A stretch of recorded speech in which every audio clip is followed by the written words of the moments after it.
So Tim, I mean, here we are in the Red Crown room at the Edgewater, and one of the great things that we do as the partner group at SVA is our retreat we hold up at Red Crown Lodge in Minocqua. Well, you can't beat the venue, right? No, it's just fantastic. fantastic. I was thinking about that the other day.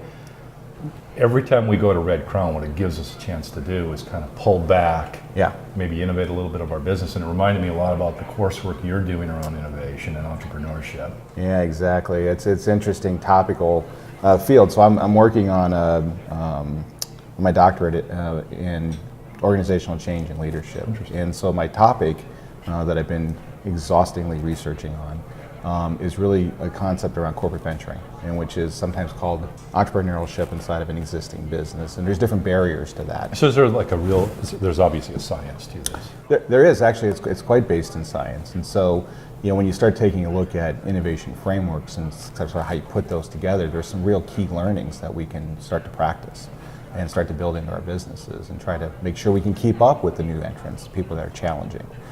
So that's exciting stuff. So I have to believe most of the innovation starts with, how do I generate ideas and thoughts, right? Correct. And what they tell you is that networking for the purpose of ideas, or what they call idea networking, is really critical to it. And what's critical to idea networking is actually you get outside of your normal network. So you get away from people who are like-minded, and you start to get different perspectives. And those different perspectives can trigger thoughts that turn into ideas that may be novel. And if they're novel and useful, then it's deemed to be creative. Novel and useful. Novel and useful. And so you start thinking about different ways to look at problems that you've been looking at for a long time.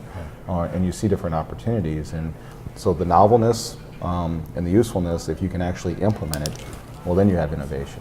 Interesting. So it has to be implementable. In other words, you have to be able to say, I have an idea.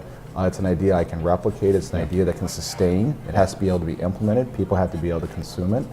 And then I've got true innovation. And if I can do that in a sustained fashion on an idea long enough, then I can maybe be disruptive in my industry and actually create big change. So you're describing, though, really kind of purposeful networking. Correct. With the intent of creating ideas. Correct. Yeah. And it really is getting out of your comfort zone. It really, there's a great quote that I think was the CEO of IBM said that, growth and comfort don't coexist. No.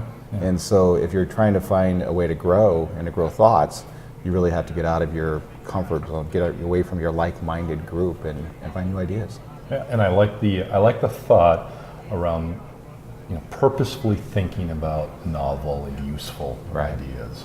Right. And then you sit down, and then really the lion's share of the work is on the implementation, which is something that we actually specialize in our firm.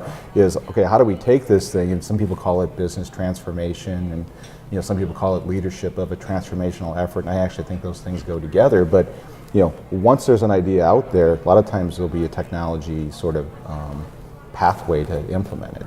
And if we can get it implemented in a time frame, we can make it really successful. Very good, and that leads to entrepreneurial thought. It does. It leads to entrepreneurial thought. It leads to new opportunities, and more importantly, what I'm focusing on specifically is how can that lead to firm growth in mature businesses? How do they differentiate themselves in the future? How do they stay competitive with new market entrants that have different barriers of entry that are much lower than when these existing firms got into them? So as talking points to our clients, I have kind of this purposeful idea networking. Yeah. With the specific intent of making sure they're novel and useful. Yep. And then they have to be implementable. Yeah. And this is not, here's the thing, and this is the interesting thing.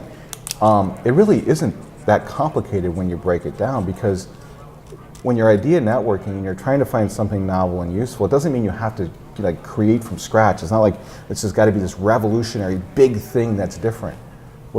Many times what it is you're just associating things together. Yeah. And actually, Steve Jobs has got a very famous quote on it, where invention is just associating things.